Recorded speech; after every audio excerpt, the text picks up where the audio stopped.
Good morning প্রিয় শিক্ষার্থীবৃন্দ। Martin Luther college কর্তৃক আয়োজিত অনলাইন ক্লাসে তোমাদের স্বাগতম। আমি হরিদাস বাসার রসায়ন প্রভাষক। সুপ্রিয় শিক্ষার্থী বন্ধুরা, তোমাদের গত ক্লাসে আলোচনা করেছিলাম আলোক সক্রিয় সমানতা সম্পর্কে। আজকে আমরা অ্যারোমেটিক হাইড্রোকার্বন সম্পর্কে আলোচনা করতে চাই। তো অ্যারোমেটিক হাইড্রোকার্বন আমরা অধ্যায়ের শুরুতেই আলোচনা করেছিলাম যে হাইড্রোকার্বন দুই প্রকারের হয়ে থাকে, একটি হচ্ছে এলিফ্যাটিক হাইড্রোকার্বন, অপরটি হচ্ছে অ্যারোমেটিক হাইড্রোকার্বন। তো অ্যারোমেটিক হাইড্রোকার্বনের সংজ্ঞা তখন আমরা সামান্য শিখেছিলাম। আজকে আবার আমরা দেখব যে অ্যারোমেটিক হাইড্রোকার্বন কী এবং কীভাবে অ্যারোমেটিক হাইড্রোকার্বনের সৃষ্টি হয়েছে। তো জৈব যৌগের সূচনা লগ্নে ধারণা করা হতো যে ফলমূল বা উদ্ভিদের কাণ্ড থেকে যেখান থেকে সুগন্ধ বের হয়, সেই সমস্ত সুগন্ধযুক্ত বস্তু থেকে অ্যারোমেটিক হাইড্রোকার্বনের সৃষ্টি। তো পরবর্তীতে রসায়নবিদেরা বিভিন্ন ধরনের পরীক্ষা নিরীক্ষা করে দেখলেন যে আসলে সুগন্ধযুক্ত বস্তু থেকেই যে অ্যারোমেটিক হাইড্রোকার্বনের সৃষ্টি এমনটি নয়। অ্যারোমেটিক হাইড্রোকার্বনের বিশেষ ধরনের রাসায়নিক ধর্মে পার্থক্য দেখা যায়। তো অ্যারোমেটিক হাইড্রোকার্বনের কিছু বৈশিষ্ট্য আছে। আমরা বেনজিনের গঠন থেকে অ্যারোমেটিক হাইড্রোকার্বনের বৈশিষ্ট্য সম্পর্কে বেশ ধারণা নিতে পারি। বেনজিনের গঠনে বা বেনজিনের জাতকসমূহের গঠনে দেখা যায় যে একান্ত দ্বিবন্ধন এবং একক বন্ধন বিদ্যমান থাকে। অ্যারোমেটিক হাইড্রোকার্বনগুলো চাকরিক হয়ে থাকে।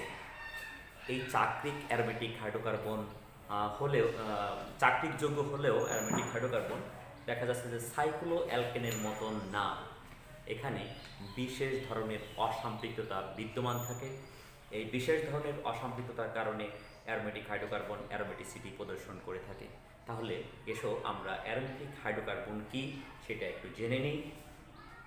তোমরা সবাই লিখে নাও অ্যারোমেটিক হাইড্রোকার্বন। তো অ্যারোমেটিক হাইড্রোকার্বন হচ্ছে বেনজিন, বেনজিনের জাতক এবং বেনজিনের মতো অসম্পৃক্ত জৈব যৌগ যেগুলো 4n+2 সংখ্যক হাকেল নিয়ন ভিত্তিক পাই ইলেকট্রন বহন করে, সেই সমস্ত যৌগগুলোকে অ্যারোমেটিক হাইড্রোকার্বন বলা হয়ে থাকে। তাহলে অ্যারোমেটিক হাইড্রোকার্বন কি? বেনজিন এবং বেনজিনের জাতকসমূহ। তাহলে আমরা বেনজিনের জাতকসমূহ এবং বেনজিন সম্পর্কে একটু জেনে নিই। বেনজিন, দেখো বেনজিনের আমি যদি গাঠনিক সংকেত আকারে লিখি, বেনজিনের গঠনটা এরকম। এটা হচ্ছে বেনজিন। আমরা এখানে গোল চিহ্ন দিতে পারি বা তিনটি ডাবল বন্ড দিতে পারি। এই বেনজিনের গঠন আমরা পরবর্তীতে দেখব। প্রথমে আমরা অ্যারোমেটিক হাইড্রোকার্বন সম্পর্কে একটু আলোচনা করি, পরবর্তীতে আমরা বেনজিনের গঠনও একদিন আলোচনা করব। তো বেনজিনের জাতক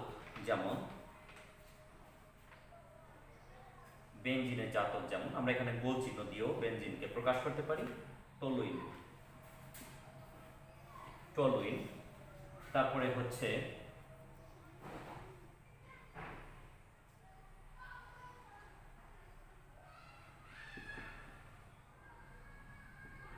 ইথাইল বেনজিন। এরপরে আমরা লিখব বেনজিনের জাতক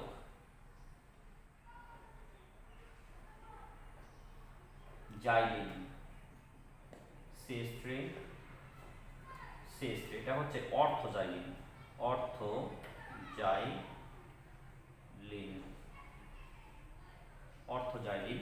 এটা হচ্ছে ইথাইল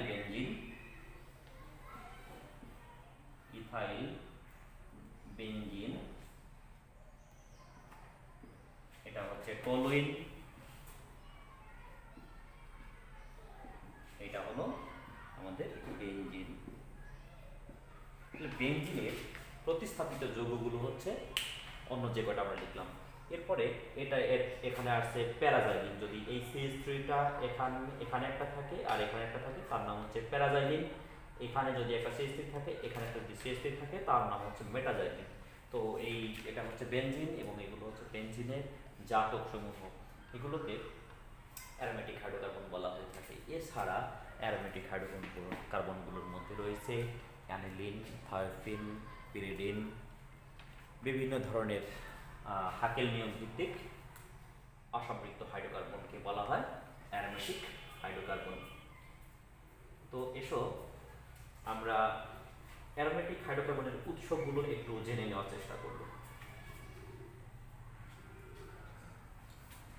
অ্যারোমেটিক হাইড্রোকার্বনের উৎস, মানে কোথা থেকে অ্যারোমেটিক হাইড্রোকার্বন সৃষ্টি হয়েছে তাকে বলা হয় অ্যারোমেটিক হাইড্রোকার্বনের উৎস।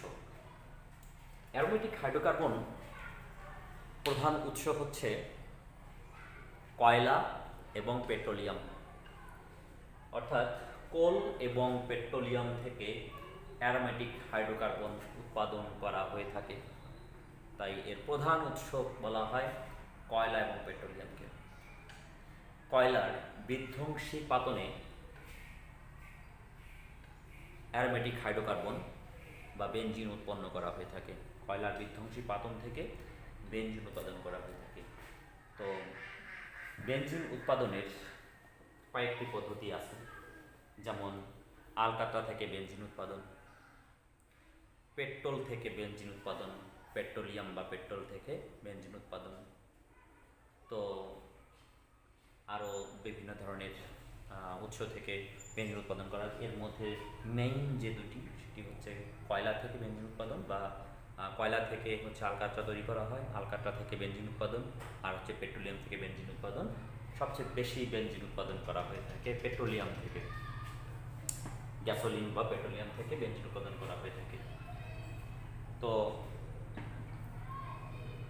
আলকাতরাকে কয়লাকে 900 থেকে 1100 ডিগ্রি সেলসিয়াস তাপমাত্রায় বিধ্বংসী পাতন করলে 170 ডিগ্রি সেলসিয়াস তাপমাত্রায় পাতিত তরল হিসেবে যে লঘু তেল পাওয়া যায়, সেই লঘু তেলের মধ্যে আলকাতরা থাকে, এবং আলকাতরা থেকে পরবর্তীতে বেনজিনকে পৃথক করা হয়ে থাকে। এই আলকাতরার মধ্যে 3 ধরনের পদার্থ থাকে।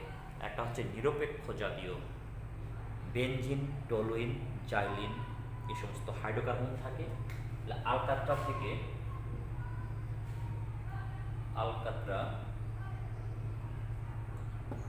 আলকাতরা থেকে বেনজিন উৎপাদন করতে গিয়ে 3 ধরনের পদার্থ পাওয়া যায়। একটা হচ্ছে অম্ল জাতীয় পদার্থ, একটা নিরপেক্ষ জাতীয় পদার্থ, এবং একটি হচ্ছে ক্ষার জাতীয় পদার্থ। নিরপেক্ষ জাতীয় পদার্থ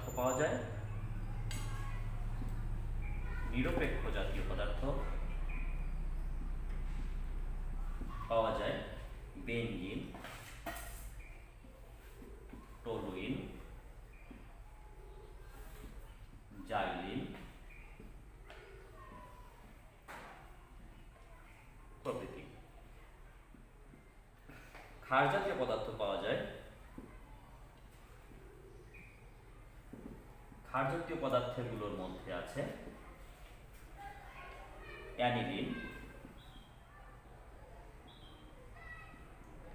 অ্যানিলিন আছে, পিরিডিন, থায়োপিন, আর অম্ল জাতীয় পদার্থের মধ্যে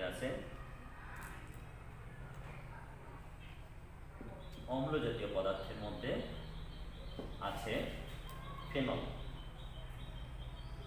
এই 3 ধরনের পদার্থগুলো আলকাতরার মধ্যে থাকে। তো এসো আমরা এই আলকাতরা থেকে কি করে বেনজিন সেপারেশন করা হয় সেটা আমরা আস্তে আস্তে জেনে নেওয়ার চেষ্টা করি। প্রথমত, এই 3 ধরনের পদার্থের মধ্যে আমাদের 2 ধরনের পদার্থকে অপসারণ করতে হবে।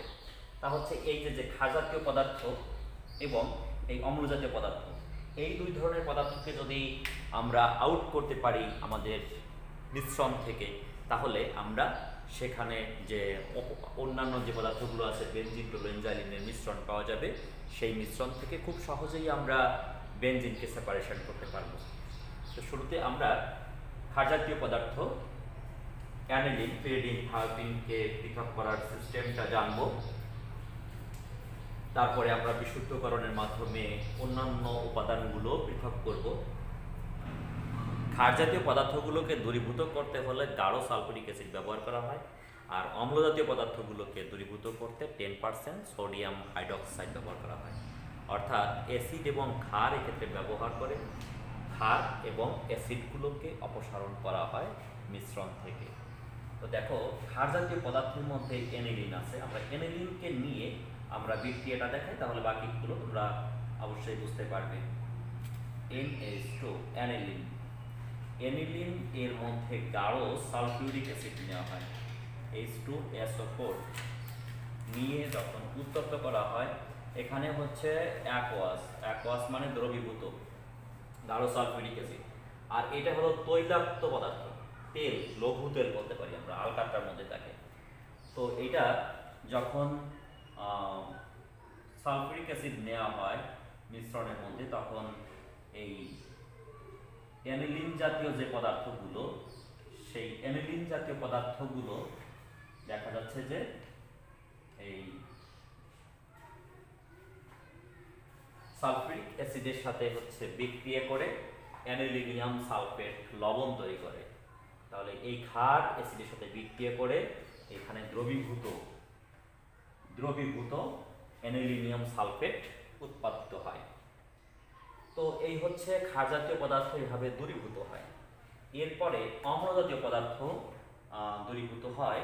অম্ল জাতীয় পদার্থের মধ্যে আছে, আমরা জানি, আমরা বলেছি একটু আগে, যে ফেনল থাকে, OH। ফেনলকে সোডিয়াম হাইড্রক্সাইড নেওয়া হয়, তো সোডিয়াম হাইড্রক্সাইডের সাথে ফেনল বিক্রিয়া করে হচ্ছে হয়ে যায় sodium phenoxide, sodium ONA plus H2O হয়। একটু খেয়াল করে দেখো, বিক্রিয়াটা বুঝতে পারবে। এখান থেকে একটা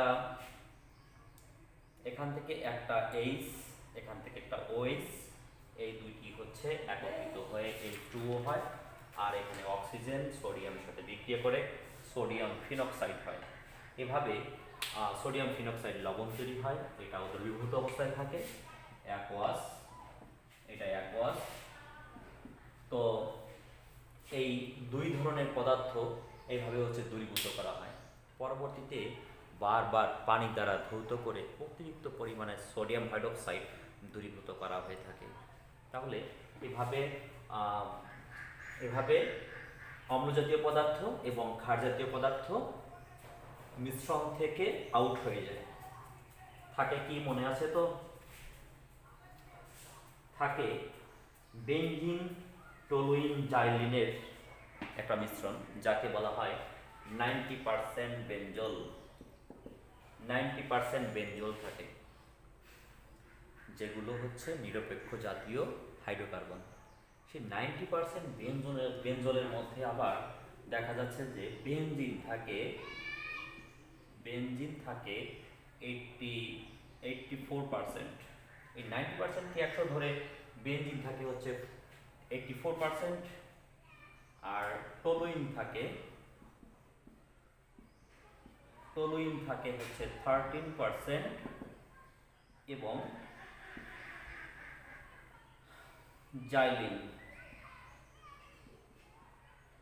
জাইলিন থাকে বাকি 3%। 90% বেনজলকে 80 থেকে 82 ডিগ্রি সেলসিয়াস তাপমাত্রায় পাতিত তরলরূপে মোটামুটি 99% বিশুদ্ধ বেনজিন সংগ্রহ করা হয়ে থাকে। এই বিশুদ্ধ বেনজিন 99% পেলাম।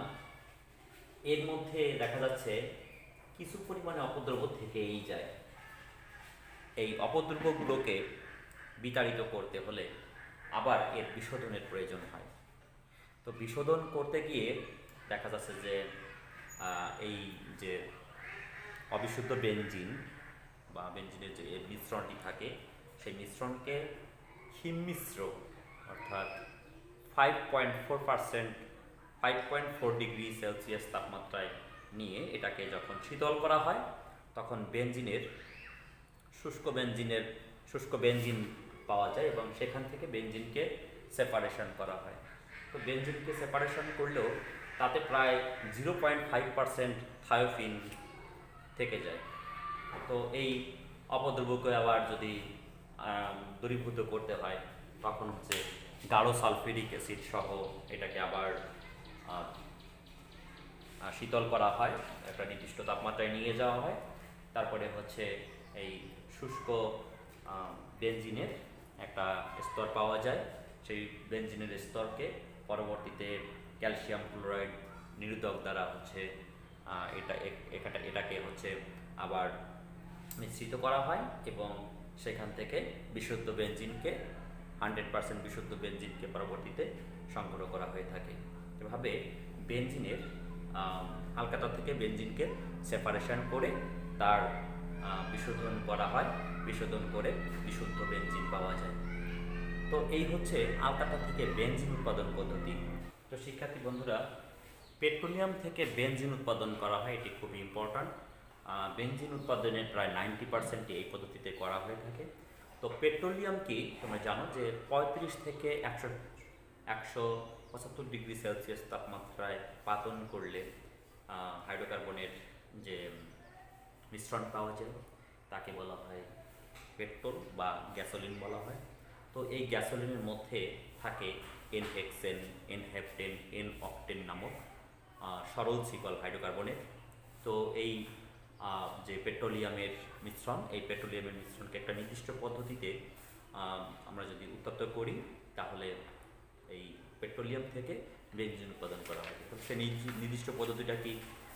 প্লাটিনাম ধাতুর উপস্থিতিতে ভ্যানাডিয়াম অক্সাইড প্রভাবকের উপস্থিতিতে 10 থেকে 20 অ্যাটমসফিয়ার চাপে প্রায় 500 ডিগ্রি সেলসিয়াস তাপমাত্রায় গ্যাসোলিন বা পেট্রোলকে যদি উত্তপ্ত করা হয় তাহলে প্রথমে রিফর্মিংয়ের মাধ্যমে এখানে সাইক্লোঅ্যালকেন উৎপন্ন হয়, অর্থাৎ সাইক্লোহেক্সেন উৎপন্ন হয় ফার্স্টে। পরবর্তীতে প্লাটিনাম এবং অ্যালুমিনিয়াম অক্সাইড প্রভাবকের উপস্থিতিতে এখান থেকে হাইড্রোজেন অপসারিত হয়ে বেনজিন উৎপাদন হয়ে থাকে। এই পদ্ধতিটা খুবই ইম্পর্ট্যান্ট এবং সর্বজন স্বীকৃত সবচেয়ে গুরুত্বপূর্ণ একটা পদ্ধতি।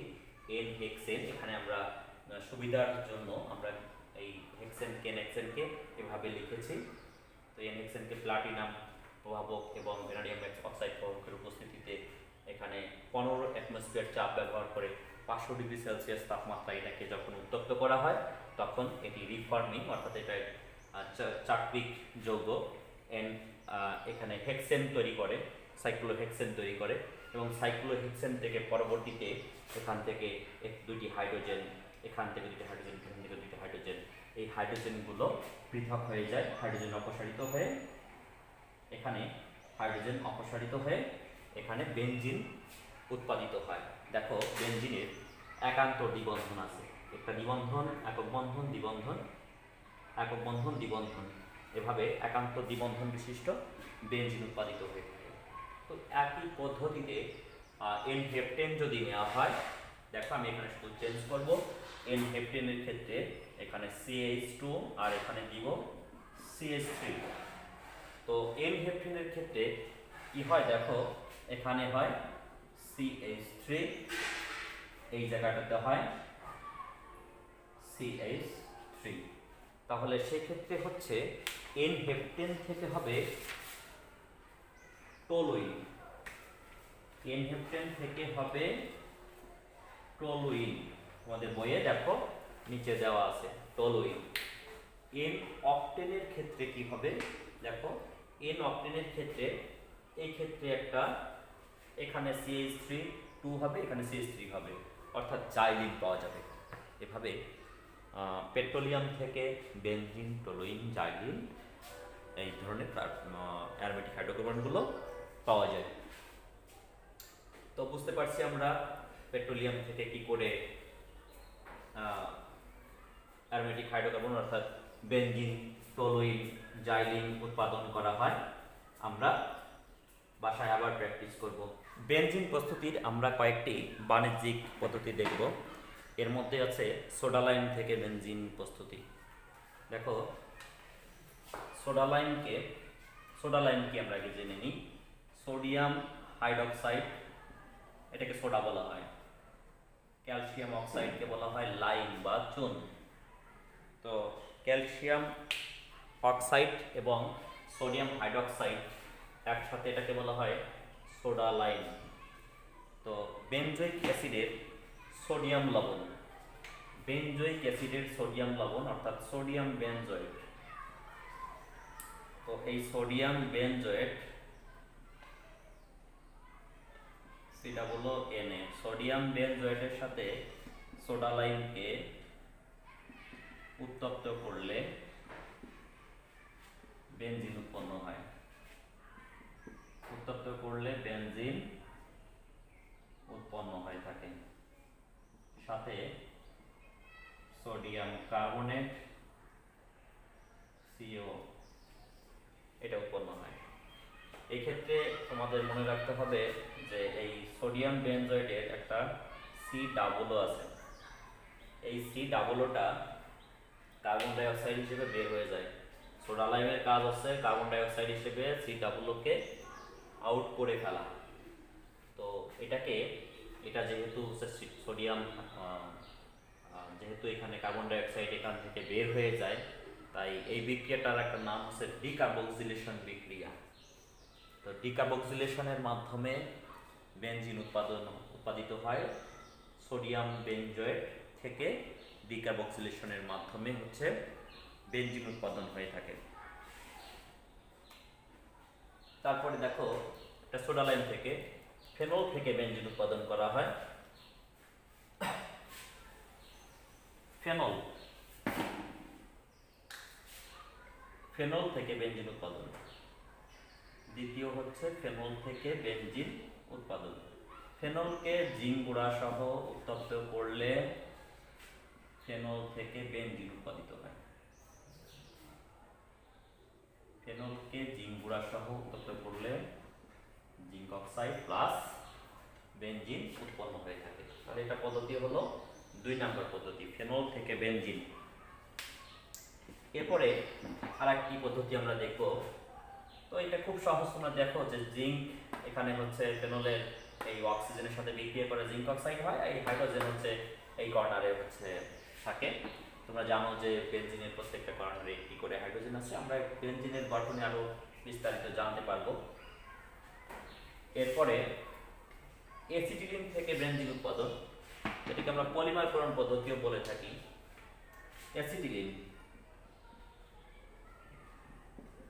এই হচ্ছে অ্যাসিটিলিন। অ্যাসিটিলিনের বাষ্পকে লৌহ নির্মিত রিটর্টের মধ্য দিয়ে যখন চালনা করা হয় 450 ডিগ্রি সেলসিয়াস তাপমাত্রায়, 450 ডিগ্রি সেলসিয়াস তাপমাত্রায় উত্তপ্ত করা হয়, তখন অ্যাসিটিলিনের 3 অণু এরা একত্রিত হয়ে বেনজিন উৎপাদন করে থাকে। এখানে হচ্ছে অ্যাসিটিলিনের 3 অণু পরস্পর যুক্ত হয়ে বেনজিন উৎপাদিত হয়। তো এটা অ্যাসিটিলিনের একটা পলিমার হচ্ছে, মূলত হচ্ছে বেনজিন। তো এটাকে পলিমারকরণ পদ্ধতিও বলা হয়ে থাকে। অ্যাসিটিলিনের পলিমারকরণ বিক্রিয়ায় বেনজিন উৎপন্ন হয়। এছাড়া গ্রিগনার্ড বিকারক থেকেও বেনজিন উৎপাদন করা হয়ে থাকে। গ্রিগনার্ড বিকারক কি জানি আমরা, মনে আছে? অ্যালকাইল ম্যাগনেসিয়াম হ্যালাইডকে বলা হয় গ্রিগনার্ড বিকারক, সেক্ষেত্রে যদি অ্যালকাইল হয়। অ্যারাইল ম্যাগনেসিয়াম হ্যালাইডকেও গ্রিগনার্ড বিকারক বলা হয়ে থাকে। তো এখানে phenyl magnesium chloride, aryl magnesium halide, phenyl magnesium C6H5 magnesium chloride, এটাকে বলা হয় ফিনাইল ম্যাগনেসিয়াম ক্লোরাইড। এটাকে গ্রিগনার্ড বিকারক বলে। তো গ্রিগনার্ড বিকারকের সাথে পানির বিক্রিয়া, আমরা এখানে OH দিব বোঝার সুবিধার জন্য। তো এই ম্যাগনেসিয়াম ক্লোরাইড আর এই OH এই দুইটা যুক্ত হয়, এখান থেকে Hটা চলে যায় এখানে, H প্রোটন হিসেবে যায় আর এখানে বন্ধন থেকে যায়। তাহলে Hটা এখানে গিয়ে এখানে C6H6, যাকে আমরা গাঠনিক সংকেত বেনজিন, ষড়ভুজাকার বেনজিন লিখেছি। আমি এখানে আণবিক সংকেত দিয়ে দেখালাম। আর এখানে ম্যাগনেসিয়াম, একটা হচ্ছে ক্লোরিন ছিল, আর একটি OHটা এখানে আমি ব্র্যাকেট দিব, ম্যাগনেসিয়াম ক্লোরাইড হাইড্রোক্সাইড। তো এভাবে গ্রিগনার্ড বিকারক ফিনাইল ম্যাগনেসিয়াম ক্লোরাইড থেকে বেনজিন উৎপাদন করা হয়ে থাকে। তাহলে এই কয়েকটি পদ্ধতি তোমরা একটু পড়ে রাখবে। তোমাদের সংশ্লেষণ পদ্ধতিগুলো, বাণিজ্যিক পদ্ধতিগুলো অবশ্যই জেনে রাখতে হবে। যখন যেরকম প্রশ্ন আসবে, সৃজনশীলে যেভাবে প্রশ্ন করা হবে ওইভাবেই আমাদের প্রস্তুতি নিয়ে উত্তর করতে হবে।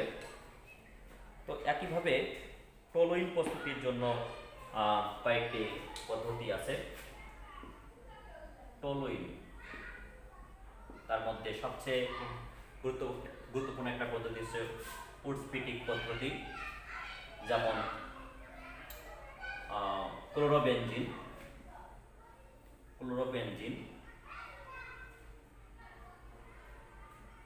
ক্লোরোবেনজিনকে সোডিয়াম, শুষ্ক ইথারে অবশ্যই নিতে হবে, মিথাইল ক্লোরাইড, শুষ্ক ইথারে দ্রবীভূত সোডিয়াম ধাতু ক্লোরোবেনজিন এবং মিথাইল ক্লোরাইডকে উত্তপ্ত করলে টলোইন উৎপন্ন হয়। বেনজিনের একটি জাতক হচ্ছে টলোইন। দেখো, শুষ্ক ইথারে দ্রবীভূত সোডিয়াম ধাতু ক্লোরোবেনজিন এবং মিথাইল ক্লোরাইডকে যখন উত্তপ্ত করা হয় তখন এখানে বেনজিন উৎপন্ন হয় আর টলোইন উৎপন্ন হয়, আর সাথে হচ্ছে সোডিয়াম ক্লোরাইড উৎপন্ন হয়। এখানে ক্লোরিন একটা দুইটা পরমাণু আছে, সুতরাং এখানে 2 অণু সোডিয়াম ক্লোরাইড উৎপন্ন হয় আর এখানে 2টা সোডিয়াম ধাতু ব্যবহার করা হয়। এই বিক্রিয়াকে উডস্পিটিক বিক্রিয়া বলা হয়ে থাকে। আরেকটি বিশেষ বিক্রিয়া আমরা টলোইন উৎপাদনে দেখব, সেই বিক্রিয়াটি আমরা পরবর্তীতে বিস্তারিত পড়ব। আমরা এখন জাস্ট বিক্রিয়া হিসেবে পড়ব। লুইস অ্যাসিড যেমন শুষ্ক অ্যালুমিনিয়াম ক্লোরাইডের উপস্থিতিতে বেনজিন এবং মিথাইল ক্লোরাইড বা অ্যালকাইল হ্যালাইডকে বেনজিনের সাথে উত্তপ্ত করলে টলোইন উৎপন্ন হয়।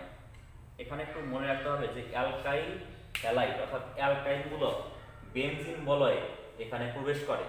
এই বিক্রিয়াকে ফিডেল ক্রাফট অ্যালকাইলেশন বিক্রিয়া বলা হয়। যেহেতু অ্যালকাইলমূলক, এখানে বেনজিন বলয়ে একটি হাইড্রোজেনকে প্রতিস্থাপন করে, সেখানে হচ্ছে যুক্ত হয় অ্যালকাইলমূলকটা, আর এখান থেকে হাইড্রোজেন বের হয়ে গিয়ে এই হাইড্রোজেন এখান থেকে বের হয়ে যায়। সেই হাইড্রোজেনটা এই সিএল এর সাথে যুক্ত হয়ে HCl বা হাইড্রোক্লোরিক অ্যাসিড উৎপন্ন করে।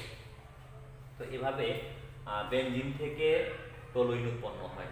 তো এই ছিল আমাদের বেনজিন এবং টলোইন উৎপাদন। তো শিক্ষার্থী বন্ধুরা, তোমরা বাসায় ভালো করে স্টাডি করো, ভালো করে স্টাডি করে আরও ভালো করে জানতে পারবে, বারবার পড়ার চেষ্টা করবে এবং প্রতিটা টপিকসগুলো তোমাদের পড়তে হবে, সাথে প্রত্যেকটা টপিকগুলো লিখতে হবে, বারবার লেখার প্র্যাকটিস করতে হবে। লিখলে তোমাদের বিষয়গুলো ভালো করে মনে থাকবে। ঠিক আছে, তোমরা ভালো থেকো, সুস্থ থাকো। ধন্যবাদ সবাইকে, আজকে এ পর্যন্তই।